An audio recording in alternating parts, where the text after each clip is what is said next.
Krishna, please accept my humble obeisances. All glories to Srila Prabhupada. My name is Sravanananda Das, and we're honored to have you all here today. We're excited. We think this is a blessing of Srila Prabhupada that we're able to serve you all today nicely. Hopefully, you'll enjoy it then. And I think truly it's very unique because we just got here a few months back, and we were just using Bhakti Yoga Satsang name until a few weeks ago.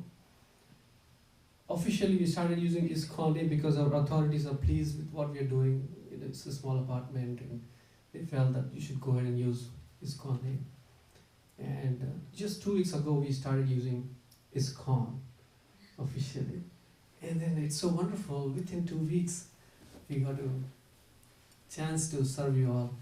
So we truly believe it's a blessing of Prabhupada. So please bless us so we can continue this service better. So, and today also it's another coincidence that our regular members, who are generally 30-35 people, not many turned up because you see the hand of God, how things, they don't happen by chance. Do they? No, we believe they don't happen by chance. It's all a plan. So also we have a lot of kids Saturday. Of course, some of the kids stayed back because our guests are coming. We had planned a different venue for the kids today. But so I'm sure this is plan of God. I'm sure you all believe in it because if you type ISKCON in Google, nobody can find that we are here 2 weeks ago. So it's just that your professor started searching, and just that before 2 days before, I guess we got approval to use the name. So that's I want to share that. And generally we don't do the arati ceremony here because we get into japa, which is chanting of the names of the Lord, the same mantra in much like a meditation, and we get into like kirtan and discussions. But today, since you all want to learn about ISKCON, we don't want to miss the arati ceremony. Generally we do it at the end, we chant and dance. So today we're going to do it in the beginning, because what is ISKCON about? ISKCON is International Society for Krishna Consciousness. When Prabhupada started this, someone asked, why you name Krishna? Why can't you say God consciousness so everyone can understand? So God has unlimited names, but Prabhupada is convinced God, Krishna, God, not everyone has full understanding of God. We want to love God, we know there is God, but how does it look like? Oh, he may not have form. So, this is how impersonal. And what does he do in spiritual world? Not many have the details, but the Vedas offer a lot of insight details into what God does in spiritual world and what his name is. He has unlimited names, but out of all these names, Krishna is very prominent, and it explains it all, that he is all attractive. He has all appearances in full. His beauty, renunciation, strength, power, knowledge, such qualities. So we have Krishna on the top of our altar, on the top. So if you all can get up, we're going to begin the arati ceremony anyway. So we stretch our legs. I'll explain the altar and explain about what the process is. So any Eastern religion, they have a lot of details about what God does in spiritual world, what does he like, right? His form is described. So he has unlimited forms, but out of these unlimited forms, he if you see, each one of them are his forms. So they come according to time, place, circumstance. God comes and does a pastime, and he leaves. But naturally, in spiritual world, that is how he would like to be. Simple. He doesn't have any duty to do. He don't have any work, but he is very, just like you are in a different attire now. If you go to a party, you'll be in a different dress. But at home, there's a favorite dress. So that's his favorite dress. So that's what our Vedas teach. That's how he would like to be in the spiritual world. Just plays a flute and attract his only activity is to take care of his devotees. The reason he comes to his material world is to protect his devotees and to reciprocate with their love. There is no other purpose that why God comes here. He doesn't come to kill the demons. He can kill them just by just wishing. So Krishna performed wonderful pastimes. By the way, today's class, we have invited a senior member, leader in our movement from Alachua, which is our biggest temple here. So he would be explaining much more. We have a printouts to all of you.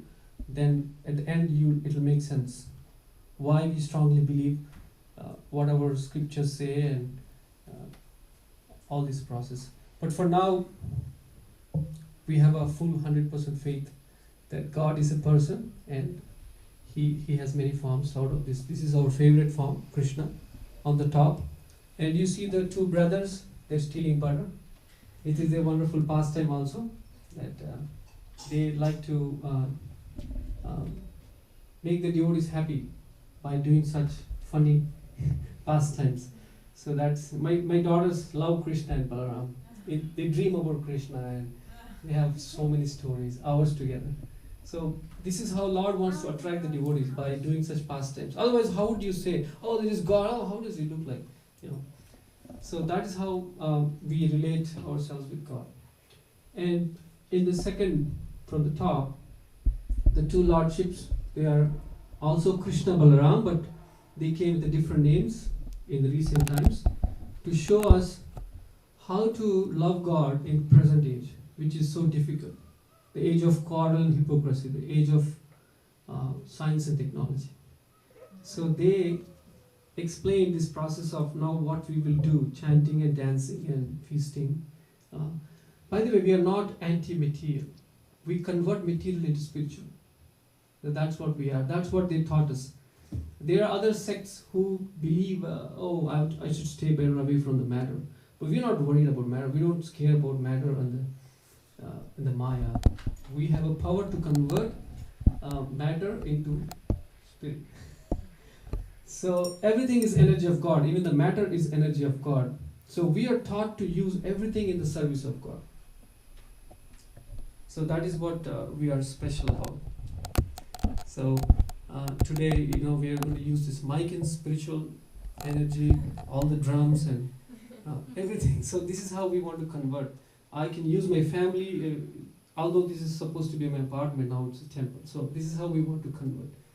So that is special about Vaishnavas, any Vaishnava. They are transcendental Vaishnavas. So this is Gaura Nitai, also called Krishna Balaram. And far to the end, there is a detail of Lord Nrishima. He appeared like half man, half lion. My daughter can tell the story to protect one of his devotees. And we have 5 golden personalities there. They are called the Panchatatva. They are the 5 personalities who established this Sankirtan, this ISKCON. Although Prabhupada brought ISKCON to the Western world, but these 5 personalities have established this process on this planet, on this universe. They're doing it in every universe, but on this universe, they just started it because in this age, we have 4 different ages, as it explained in the Vedas. The first age is in pure goodness, where meditation is the process for self-realization. And as age progressed, a lot of sacrifices, 5 sacrifices. So that was the recommended process for self-realization. And then most recent, when Krishna was in the planet, deity worship, that what we will do right now, is the process. But for present age, simply chanting the names of the Lord is the recommended process. So these 5 personalities have established that process on this planet.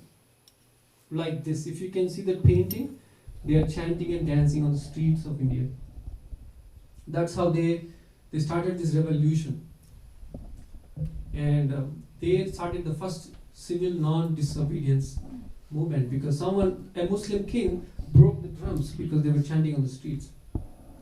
So the leader of these five, he said, it cannot happen. So he took hundreds and thousands of people to the king. So the king gave the permission that no one will stop in this country if you would like to chant. And that's why ISKCON devotees, if you see, they are famous for chanting on the streets, chanting and dancing. Now it's a little bit reduced in America for different reasons. We're coming up. So that is 5 personalities, and ISKCON with this flower garland, bouquet in the hand. He's our founder of ISKCON. He came with $7 at the age of 66 years to America because his spiritual master told him that you should give this knowledge to the West. Where the whole India was focusing on driving away the British. But his guru told, you should go to West. Right? Because West is so much of impersonalism, voidism, you need to tell. So he prepared entire life to do that. But it took him so much time, but he never gave up. He thought, I'm too old now. Before I die, I should fulfill my guru's order. And the world is copying everything from America. So let me give this to Americans and let the world copy from them. That was his strategy. So he onboarded a ship. It took 1 month. He got 2 heart attacks on the ship, on the board. It's a cargo ship. And he landed in Boston. He had only 1 contact. So alone he established this whole movement by chanting this mantra. Hare Krishna, Krishna Krishna, Hare Hare, Hare Rama, Rama Rama. So our whole movement is so connected with this mantra. And this mantra is explained in the Vedas that this is the essence. This is one of the Maha Mantra, the greatest mantra which can deliver our mind. So that's the mantra. So now what I will do is, out of gratitude to the Lordships, simply just like if my daughter loves me, she sometimes gives my own stuff to me, pack it in a nice way. Dad, I love you, it's all my money. So I want to be grateful to the Lord. So what I will do is, material world is made of 5 gross elements. So anyone of you know how do we classify this material world into 5 major elements? The earth, water, fire, ether and air. This is the material world. So we just offer back Hare Krishna. So our speaker today, Ramya Prabhu, he is a vice president in Alachua temple, our big temple there. So he will be taking care of the main session today, the spiritual topic. So what we are trying to do now is, arati means simply we don't own anything. Everything belongs to God in the material world, especially this. Everything is made of these 5 elements, including our bodies. But there is a subtle body which is made of mind, intelligence and ego. So we offer our mind and intelligence to the Lord. With our mind focused on the Lord, what I would do now is, my wife will start this arati ceremony. She would light the incense. Incense, the fragrance in the incense comes from the earth. So we offer the fragrance to the Lord. And then water and flowers, all these things represent these 5 elements. We're just simply offering back to the Lord. So we are grateful that we have a human form to understand God, because animals can't understand God. So I can understand that I'm connected to you, I'm part and parcel of you. So I want to love you, I want to be connected, I want to be a servant of you. So this is the whole process. To make it simple, we will be chanting this simple mantra, only this mantra. Generally we have other many verses, Sanskrit verses to offer while arati is going on, but today we just keep it simple. Just Hare Krishna, Krishna Krishna, Hare Hare, Hare Rama, Rama Rama, Hare Hare. We would sing in the same tune that Prabhupada used to sing when he came, when he was sitting under a tree. He used to simply have 2 kartals and do this, and everyone used to dance around him. In New York City, we still have under a park, it's called a Hare Krishna tree. So that's where he was chanting this mantra. So let's do that. I will take the drums. The kids can dance, and we can do a small dance like this. This is how we dance. It's how we dance. As simple as that. So, right? So, and before I chant the mantra, I would sing Prabhupada's respects to the Guru, Prabhupada. You may not be able to follow that, but please try to follow the Hare Krishna mantra if you can. Stretch your legs. And after this, we can all sit comfortably and begin our main session. Hare Krishna.